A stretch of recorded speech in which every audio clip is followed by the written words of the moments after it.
세상에서 얘기하는 뭐 토끼띠라고 이야기하는데, 뭐 다 예수띠이긴 합니다만, 토끼에 관한 유머가 몇 가지 있습니다. 토끼가 상당히 빠른 동물이라고 합니다. 왜죠? 토끼기를 잘하니까.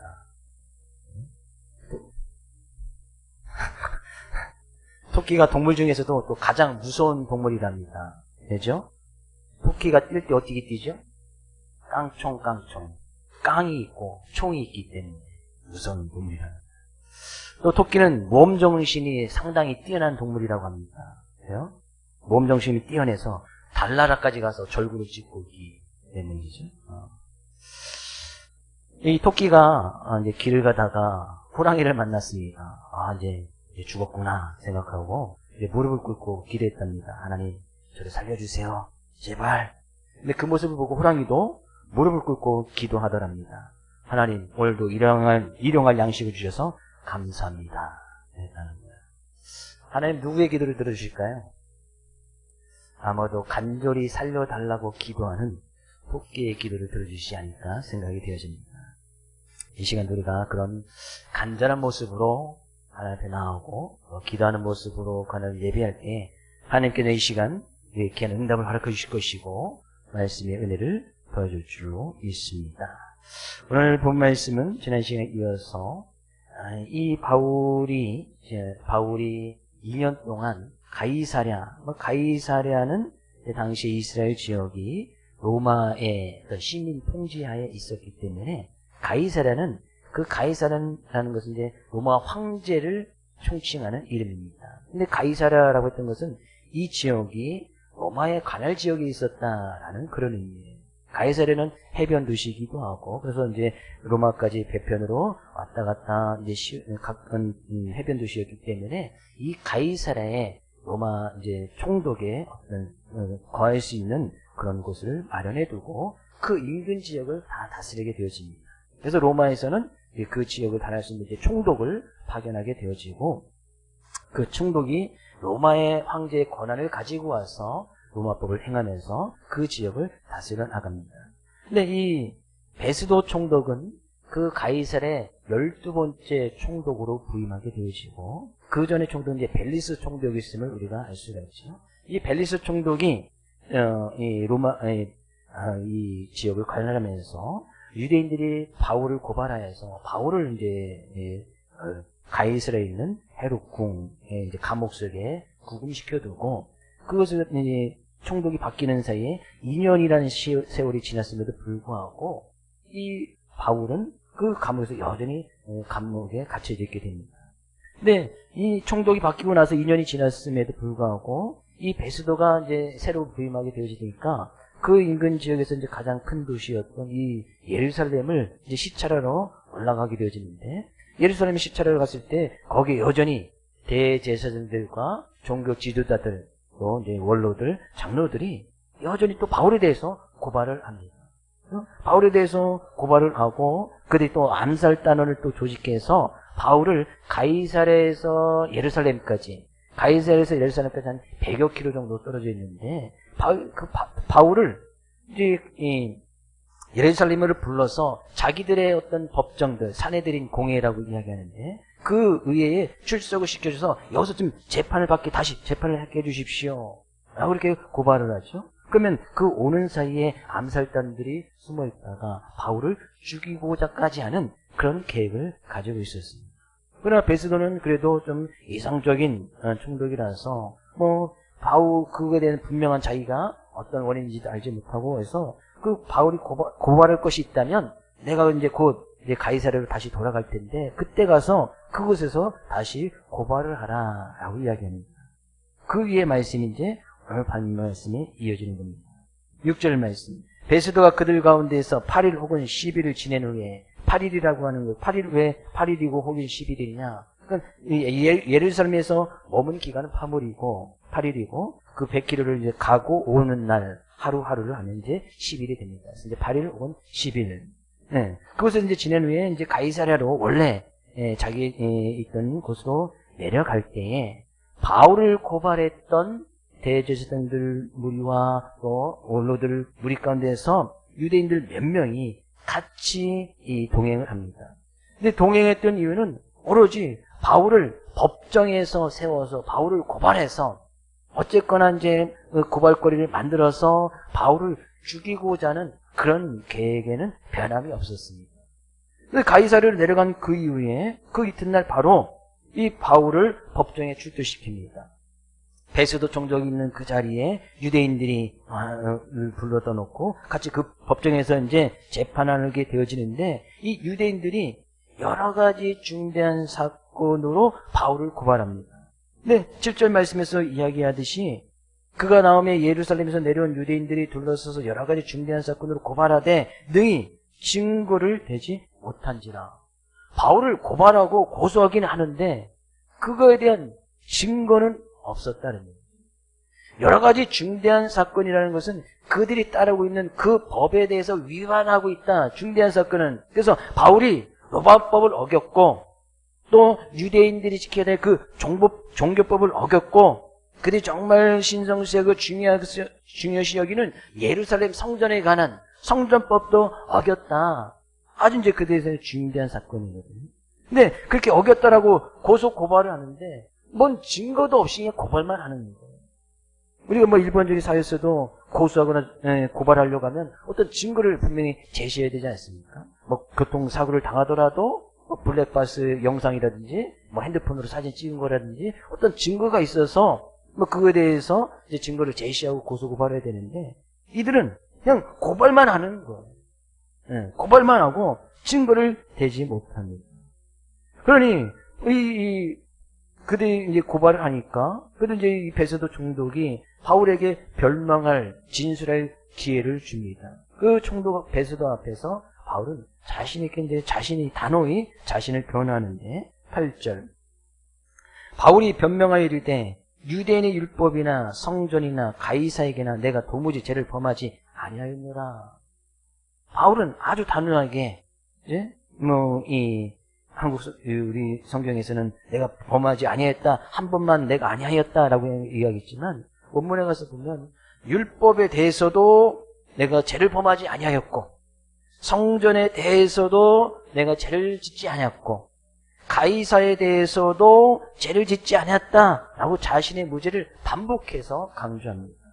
가이사에게 죄를 짓지 않았다는 것은 가이사를 로마 황제를 칭한다고 이야기했습니다. 그러니까 자기는 로마 법에 대해서도 어긴 적이 없다 그런 얘기예요.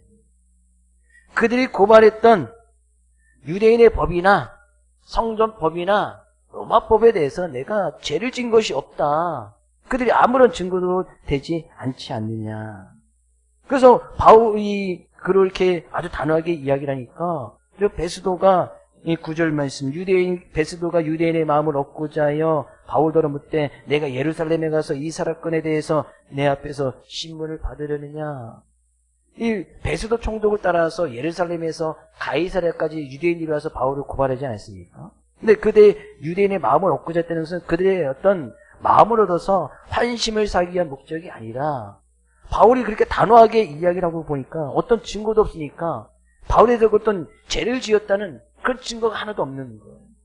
근데 유대인들이 와서 이제 고소 고발을 하게 되어지니까 바울의 진술의 어떤 그런 마음 진술한 것에 대해서 베스도 총독이 또 바울을 또 믿을 수밖에 없었고 또 그렇게 증거라는 그런 유대인들도 어떤 증거를 대지 못하지만 그거에 대해서 고소 고발한 것에 대해서 그들의 마음을 얻고자 했다는 것은 그들도 배려하는 목적에서 그러면 이거 바울 보고 예루살렘으로 올라가서 예루살렘으로 올라가면 거기 이제 사내들인 의회 공회가 있으니까 내가 그곳에 직접 갈 테니 그곳에 가서 재판을 받겠느냐 이렇게 공개적으로 이제 질문함으로 인해서 그 자리에 있는 대제사장이 우리 유대인들의 입장도 고려하는 그런 모습이었단 말이에요.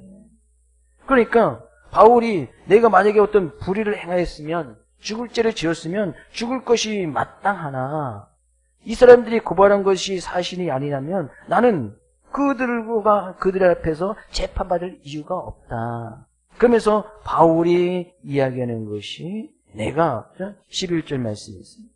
만일 내가 불의를 행하여 무슨 죄를 지었으면 죽기를 사용하지 아니할 것이나 만일 이 사람들이 나를 고발하는 것이 다 사실이 아니면 사실이 아니면 아무도 나를 그들에게 내줄 수 없나이다. 내가 가이사께 상소하노라. 가이사께 상소한다는 것은 자기가 이제 마지막으로 로마에 가서, 로마 황제에게 가서 재판을 받겠다는 거예요. 우리도 쉽게 얘기하면 우리도 이제 어떤 것에 대해서 법정에 가면 세 번의 어떤 기회가 있지 않습니까? 상소하고 이제 마지막에 이제 대법원에 의해서 이제 판결을 받으면 이제 더 이상 그것에 이제 어떤 이제 그에 대해서 이제 반론을 제기할 수 없지 않습니까? 근데 이 마지막이 바울에게 있어서 로마 황제 가이사에게 상소한다라는 것은 자기의 마지막 로마 황제의 그 법정에 가서 바울은 그럴 권한이 있었습니다.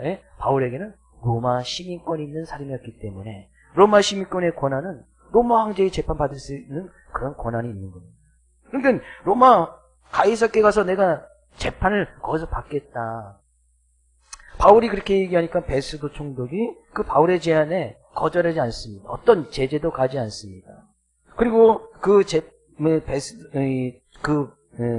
재판장에 함께했던 배석자들과 함께 논의를 하고, 배석자들이라는 것은 이제 그 법률, 그 로마법의 그들이 이야기는 그 법을 전문적으로 해석할 수 있는 법률 전문가라든지 자문단이 항상 이 총독 옆에 배석하고 있어서 그에 대해서 상의한 다음에 이 사람이 로마 시민권이 있고 로마 황제에 상소하였으니 로마 시민권의 권리만큼 행사할 수 있으니까 그를 로마에 보내기로 결정을 합니다.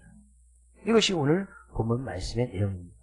근데 이 사건은 아주 바울과 또 하나님의 섭리를 이루어가는 데서 아주 중요한 사건이기도 합니다. 바울이 로마 황제에게 상소했다. 그리고 거기에 있던 배심원들과 총독이 바울을 로마에 보내기로 했다는 것은 바울이 이제는 로마에 갈 수 있는 길이 확정되어졌다라는 그런 의미예요. 바울이 지금 무엇 때문에 지금 가이사랴 감옥에 구금되어져 있습니까?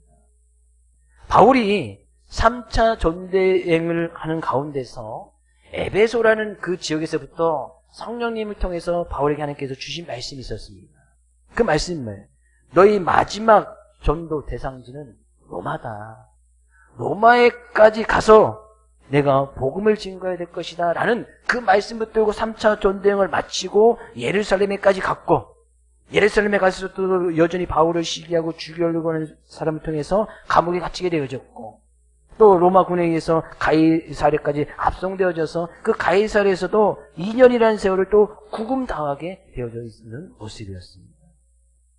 그런데 결국에 그 주셨던 에베소 지역에서부터 주셨던 그 말씀이 이제는 그 로마로 갈 수 있는 길이 이제 비로소 열려지게 되어집니다. 바울이 로마 황제에게 상소했다는 것은 바울이 로마까지 갈 때 로마 군인이 보호 속에서 바울이 로마까지 가게 되어짐을 알 수가 있습니다. 네, 바울은 로마 시민이었으니까 로마 시민을 로마에서 반드시 보호할 의무가 있었단 말이죠. 그래서 사람들이 어떤 시민권이 정말 중요합니다. 미국 시민권을 가진 사람들은 미국 사람들이 철저하게 미국법을 따라서 그들 한 사람에도 보호하고 구해내려고 힘써 나가지 않습니까? 우리나라도 마찬가지로 우리 한국 시민권을 가진 사람이 다른 나라에 가서 이렇게 억류돼 있거나 있다면 그 사람을 보호하기 위해서 우리가 사절단도 발견하고 대사들이 가서 얘기하고 한국 시민권도 보호받을 그럴 권리가 있단 말이죠. 그러니까 로마 시민권을 가지고 있던 이 바울은 그렇게 로마로 갈 수 있는 그런 길이 비로소 열려지게 되어집니다.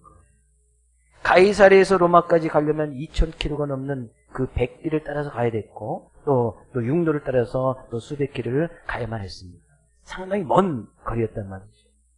만약에 지금 베스도 총독이 유엔들이 와서 또 고발했을 때 누가 봐도 이제 바울은 잘못이 없거든요. 증거도 없으니까.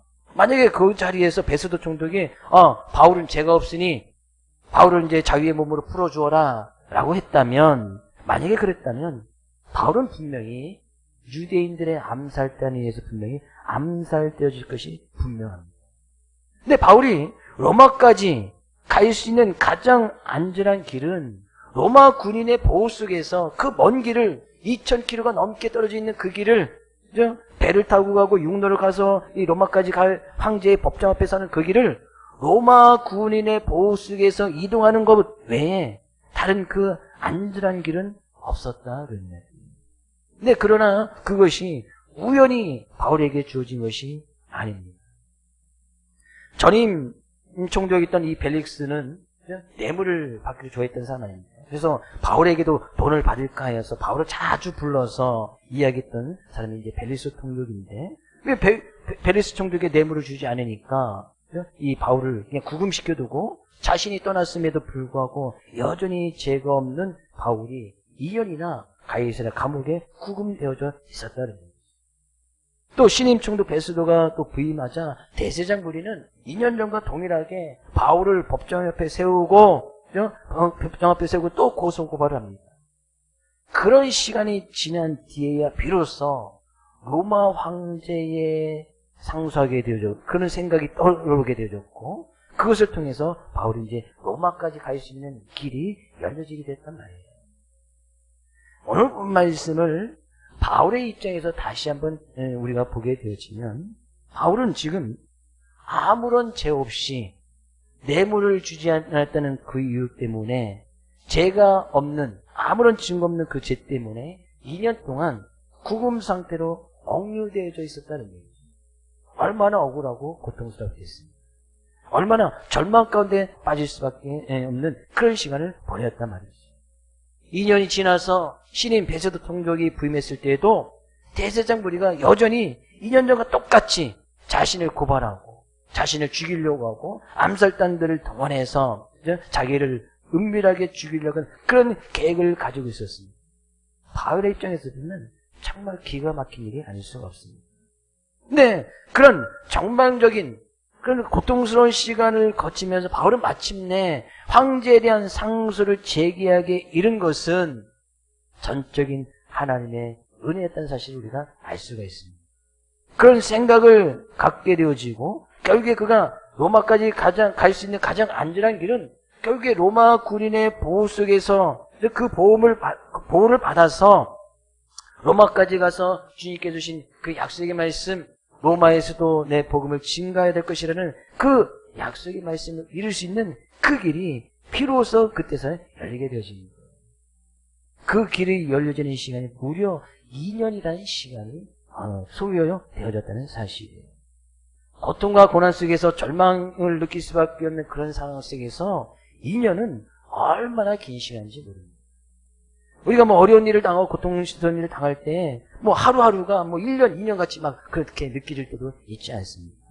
근데 바울은 그 고통스럽고 누가 봐도 절망스러울 수밖에 없는 그런 2년의 긴 시간을 어떻게 인내하고 극복하였는가? 그래서 결국에 하나님께서 주신 그 약속의 말씀, 로마에까지 가서 복음을 증거하겠다는 그 약속의 말씀이 어떻게 이루어져 나가는가? 그래서 그 이루어져 나가는 것을 갖다 우리는 하나님의 섭리라고 이야기하는데, 하나님의 섭리가 어떻게 이루어질 수밖에 없었는가?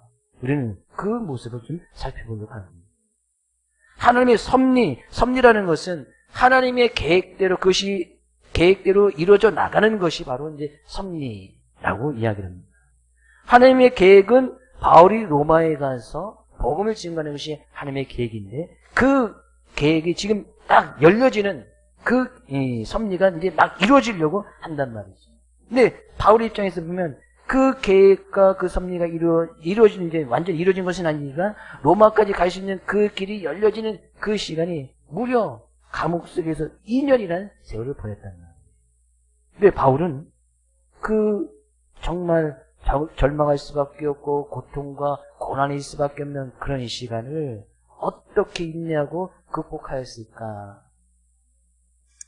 바울이 결국엔 우리가 이제 사도행전을 통해서 알게 되었지만 로마까지 가서 복음을 증거하는데 결국 로마에 가서도 로마의 감옥에 갇히게 되어집니다. 근데 로마에 갇히면서 결국엔 바울이 이제 거기서 순교한 것으로 또 성경 역사는 또 그렇게 기록을 하고 있는데, 근데 인생의 말년에 바울이 로마 감옥에서 기록한 그의 편지를 보면, 바울이 감옥에서 어떻게 보냈는지, 로마 감옥에서 어떻게 보냈는지 우리가 알 수가 있습니다. 인생의 말년에 로마 감옥에서 바울이 썼던 것을 갖다 우리는 이제 옥중서신이라고 이야기하는데, 성경에서 이제 에베소서, 빌립보서, 골로새서, 빌레몬서를 갖다 이제 옥중서신이라고 합니다. 이 바울의 인생의 마지막에 쓴 에베소 교인들에게, 빌립보 교인들에게, 골로새 교인들에게 썼던 편지가 바로 이제 성경에 기록되어 있습니다. 그때 바울이 썼던 그 편지를 보면 바울이 그 감옥에서 어떤 삶을 살았는지 우리가 알 수가 있습니다. 먼저 에베소 교회에 편지했던 그것을 가서 보면 에베소 5장 1절 말씀 가서 볼까요?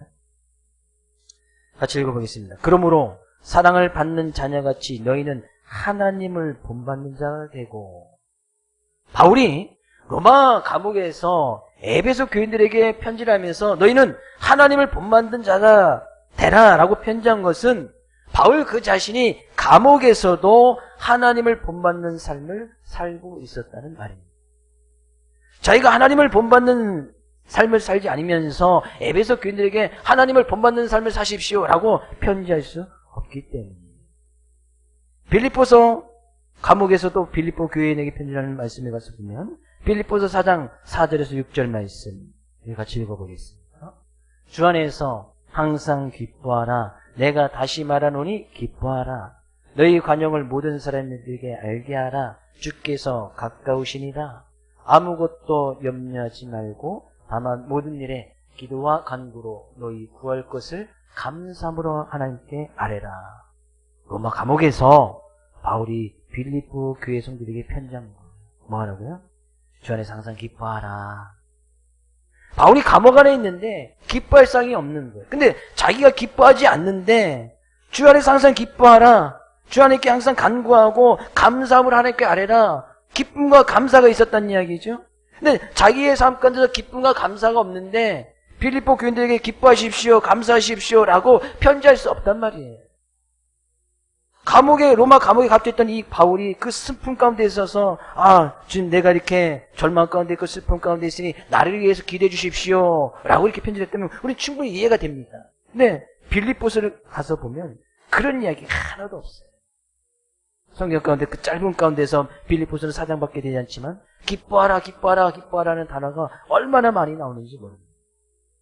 그렇다는 것은 로마 감옥에서도 늘 주 안에서 기뻐하고 감사하는 모습이 바울 삶 가운데 있었기 때문이다. 그런 이야기예요.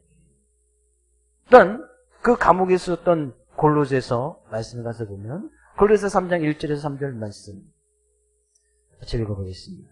그러므로 너희가 그리스도와 함께 다시 살리심을 받았으면 위의 것을 찾으라. 거기는 그리스도께서 하나님 우편에 앉아 계시느니라. 위의 것을 생각하고 땅의 것을 생각하지 말라. 이는 너희가 죽었고 너희 생명이 그리스도와 함께 하나님 안에 감춰졌습니다. 바울은 그 로마 지하 감옥에서도 자기 절망이나 그것으로 자기 처해져 있는 그런 상황 때문에 억눌려 있거나 그때 슬픔 가운데 빠진 적이 없었다.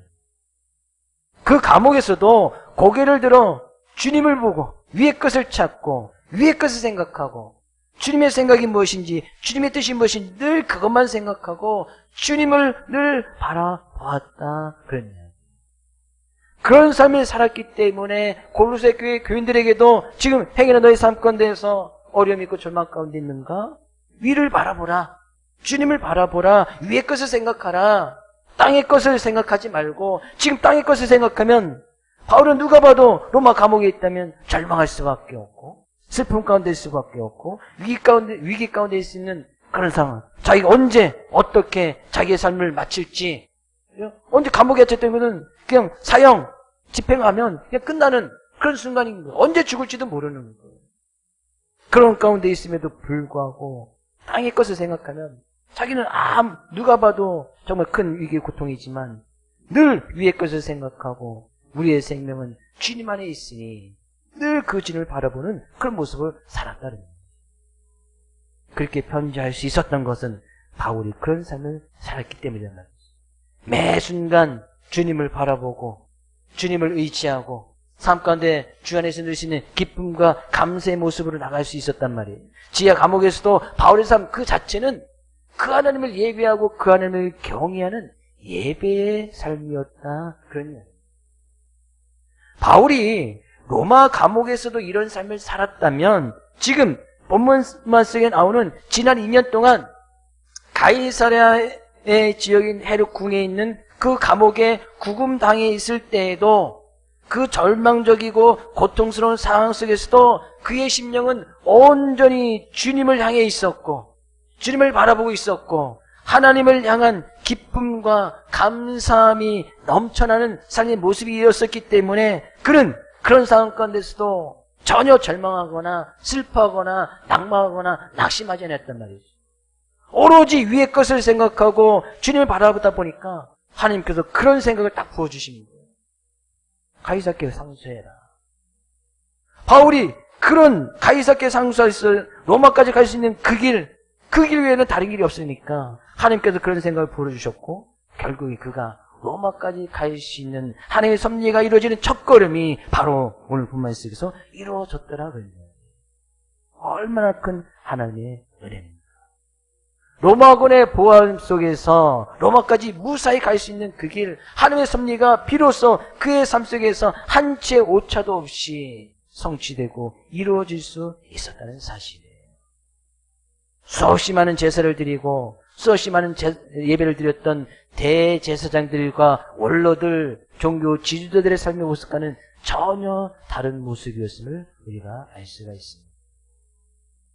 우리는 우리의 심령이, 우리의 마음이 우리가 처해져 있는 그 어떤 환경이나 여건 속에서도 늘 그 주님을 바라보고 있고 우리의 시선이, 우리의 눈이 늘 그 주님을 향해 있고 우리의 삶의 모습이 늘 위의 것을 생각하고 주님의 뜻을 구하고 나가는 우리의 삶 그 자체가 예배의 삶이 되어질 때에 결코 짧지 아니하시는 전지전능하신 하나님께서 친히 우리의 삶을 주관하시고 우리의 삶의 모습을 통해서 하나님의 섭리가 이루어져 나가는 그 섭리를 느낄 수 있고 그런 하나님을 만날 수 있더라 그런 얘기입니다. 예수님을 믿으면 우리의 육체적인 겉모습은 아무런 변화가 없지만 예수님 믿는 우리는 하나님의 성전으로 변합니다. 하나님의 성전으로 변하는 것은 우리 안에 이제 하나님의 성령, 하나님의 영이 우리 안에 내주하고 계심으로 해서 우리의 몸은 하나님의 것이 되어진단 말이에요. 하나님의 영이 거하는 하나님의 성전이 되어진단 말이에요. 그러면 하나님의 성전 가운데서 가장 중요한 것은 뭐예요? 그 하나님을 예배하는 거 아니겠습니까? 그러니까 예수님 믿는 사람들 가운데서 가장 중요한 것이 그 하나님을 예배하고 그 하나님께 영광을 돌리는 거예요. 그러니까 우리의 몸이 늘 그 하나님을 예배할 수 있는 예배적인 삶의 모습이 되어야 된단 말이죠. 그러면 우리의 눈도 예배적인 삶의 모습이, 예배적인 눈이 되어진다는 것은 우리가 정해져 있는 이 땅의 것, 이 땅에 가지고 있는 것, 그것이 뭐 영원한 것이 어디 있습니까? 이 세상에 영원한 것이 어디 있습니까? 영원한 것은 아무것도 없지 않습니다. 결국에는 다 흙으로 들어갈 수밖에 없는 그런 것을 바라볼 것이 아니라 그런 상황 속에서도 위의 것을 생각하고 위의 것을 바라볼 수 있는 그런 우리의 눈이 되어야 되고 우리가 하나님의 성전이 되었다는 것은 우리의 손이, 우리의 발이, 우리의 입이, 우리의 귀가 늘 그 예배적인 삶, 하나님께 영광을 돌리고 하나님께서 원하시는 그런 삶의 모습을 통해서 우리의 발이 그곳에 가 있고 우리의 귀가 그곳에 가 있고 우리의 마음이 그곳에 가 있는 늘 예배적인 삶의 모습을 살아갈 때 다른 어느 누구가 봐도 저 사람 정말 정멸적이고 고통할 수밖에 없는 어려운 상황 갈 수밖에 없는 그런 삶의 모습, 그런 삶의 환경이지만 우리는 그 안에서도 주님께서 주시는 참된 기쁨과 감사의 삶의 모습을 누릴 수 있더라 그런 얘기예요. 저는 우리 사랑하는 모든 손님들이 지금 이 시간 함께 예배를 드리는 우리 모든 손님들이 주 안에서 항상 기뻐하고 감사할 수 있기를 주의 이름으로 축복을 드립니다. 그것은 세상이 줄 수 없는 거예요. 우리가 정말 칠흑 같은 세상의 한복판에 딱 놓여 있어도 누가 봐도 저 사람은 칠흑 같은 세상에 딱 놓여 있으면 절망할 수밖에 없는 거 아니겠어요? 고통할 수밖에 없는 거 아니겠습니까? 바울처럼 감옥에 딱 갇혀져 있다면 누가 봐도 저 사람은 슬퍼할 수밖에 없고 고통받을 수밖에 없는 그런 순간일 거예요.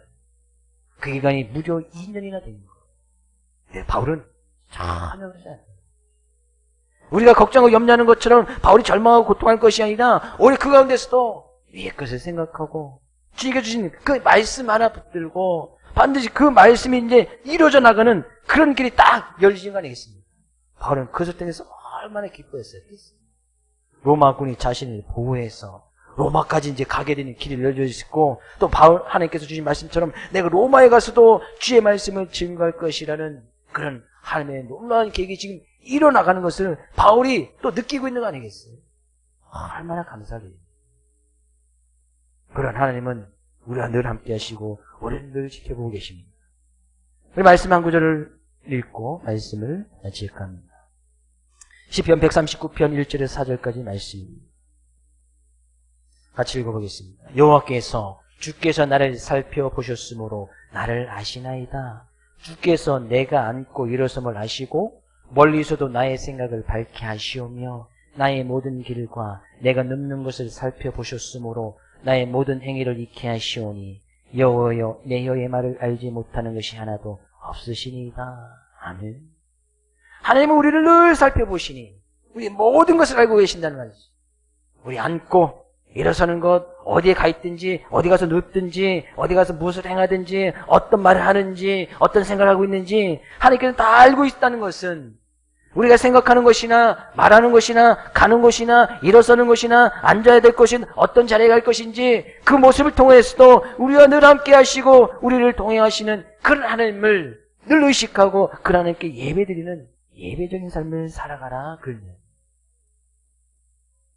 그렇게 우리의 입을 통해서 손을 통해서 발을 통해서 우리의 자리를 통해서 우리가 행함을 통해서 그런 하나님을 예배하는 삶을 살아갈 때에 하나님께서는 우리에게 주셨던 그 약속의 말씀을 이뤄가는 하나님의 섭리가 이루어져감을 우리는 깨달을 것이고 그런 하나님을 만날 것이고 그러면 그 하나님께 주시는 참된 기쁨과 감사의 모습으로 우리가 처해 있는 그 어떤 상황이나 여건 가운데서도 그 하나님께 영광 돌릴 수 있는 삶의 모습이 될 수 있다는 사실입니다. 이번 한 주간 우리의 삶의 모습 정말 주 안에서 기뻐하고 감사가 넘치기를 주의 이름으로 축복을 드립니다. 우리 말하는 것이나 생각하시는 것이나 손과 발을 통해서도 그 하나님을 예비하고 그 하나님을 경외할 수 있는 귀한 삶의 모습으로 이번 한 주간도 늘 그 주님을 바라보고 의식하고 저희들이 처해 있는 그 환경 속에서도 주 안에서 그 세상에 그 어느 것도 빼앗을 수 없는 기쁨과 감사가 넘쳐나 그 하나님께 영광을 올려 드려나가기를 주의 이름으로 축복을 드립니다.